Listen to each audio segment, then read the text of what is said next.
rekan-rekan semua. Kali ini kita bertemu kembali di materi Pancasila. Berbicara tentang Pancasila tidak akan terlepas dari bagaimana proses kehidupan bangsa Indonesia. Pancasila sebagai ideologi, Pancasila sebagai falsafah bangsa Indonesia, Pancasila sebagai sumber dari segala sumber hukum, bahkan Pancasila juga sebagai paradigma pengembangan ilmu pengetahuan. Bersama saya, Cipta Indra Lestari Rahman, kita akan bahas mengenai Pancasila sebagai paradigma pengembangan ilmu pengetahuan. Paradigma ilmu pengetahuan tentu menjadi dasar pemikiran, dasar perspektif seorang ilmuwan untuk mengembangkan hal yang dia temukan, hal yang menjadi perdebatan, gejolak, pertanyaan yang ada di dirinya sendiri. Dari mana? Dari konteks masyarakat yang dia temui. Pancasila itu bukan hanya nilai-nilai yang dirumuskan oleh para pelaku atau oleh pendiri bangsa, teman-teman.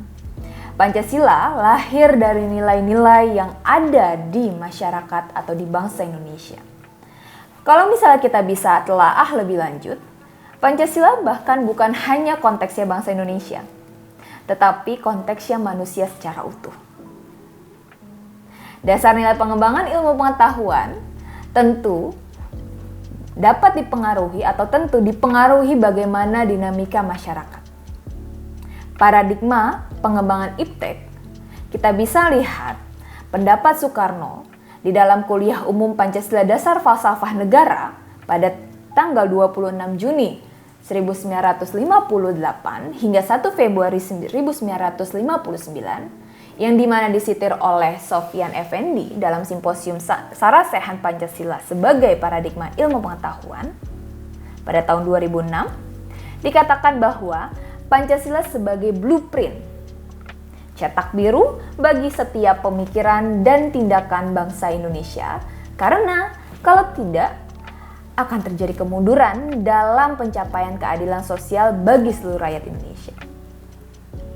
Yang namanya cetak biru merupakan atau yang namanya blueprint merupakan dasar, konsep, rencana, atau strategi untuk bagaimana kita mencapai tujuan atau menjadi dasar patokan bagaimana kita mencapai tujuan yang besar. Lalu apa itu paradigma? Paradigma dalam Kamus Besar Bahasa Indonesia dikatakan sebagai daftar atau semua bentuk dari sebuah kata yang memperlihatkan konjugasi dan deklinasi kata tersebut. Atau pengertian lain adalah model dalam teori ilmu pengetahuan atau secara sederhananya adalah sebagai kerangka berpikir. Begitu banyak definisi paradigma di mana kita bisa ambil secara sederhana, bisa kita pahami secara sederhana. Yang namanya paradigma itu adalah suatu kerangka berpikir yang menjadi dasar bagaimana kita bersikap. Khususnya dalam konteks ilmu pengetahuan, di mana Pancasila ini sebagai dasar pengembangan iptek berawal dari tujuan negara, mencerdaskan kehidupan bangsa.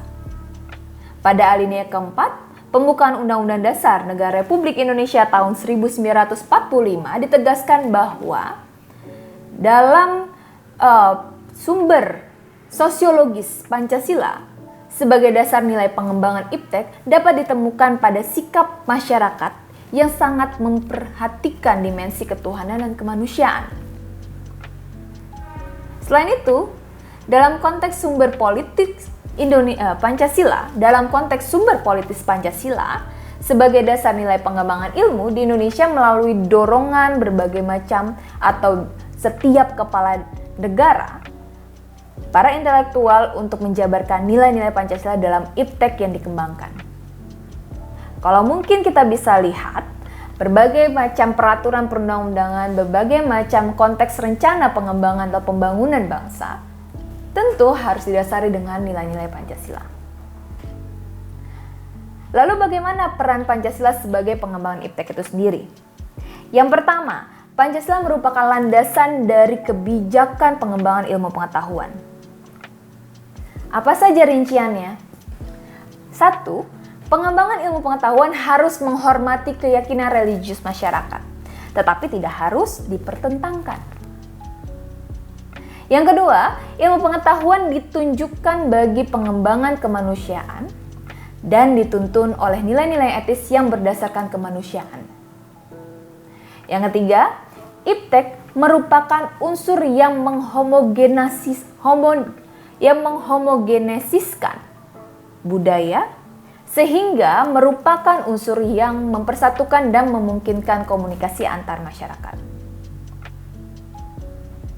Sebagaimana di sila ketiga, yaitu Persatuan Indonesia.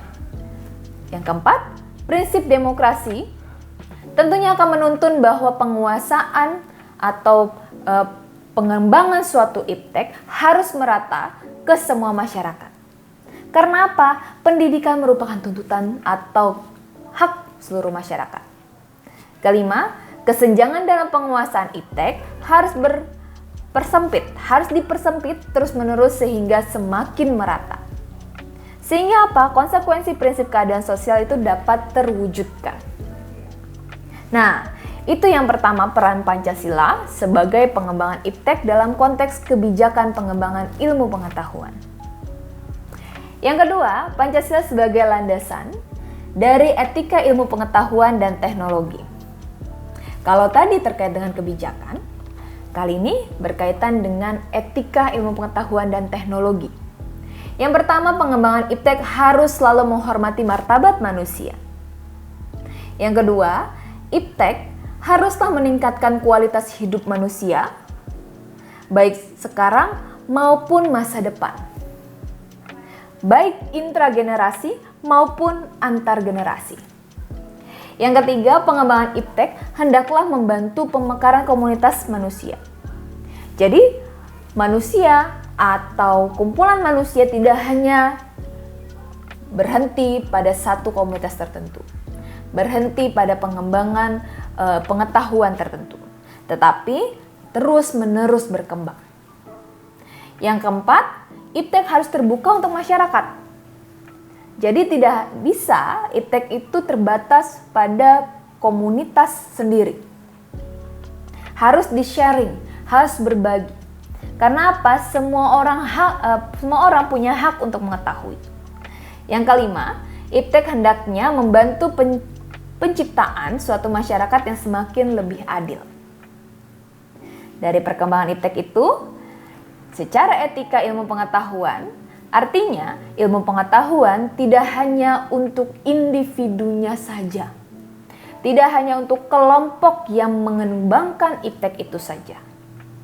Tetapi harus di-sharing, harus dibagikan kepada masyarakat luas.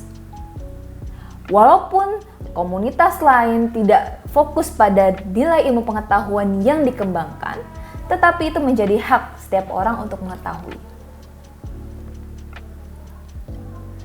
Oleh karena itu, dari paradigma pengembangan ilmu pengetahuan ini didasari dengan Pancasila, tidak bisa terlepas dari nilai-nilai etis dan juga kebijakan yang dikembangkan oleh pemerintah.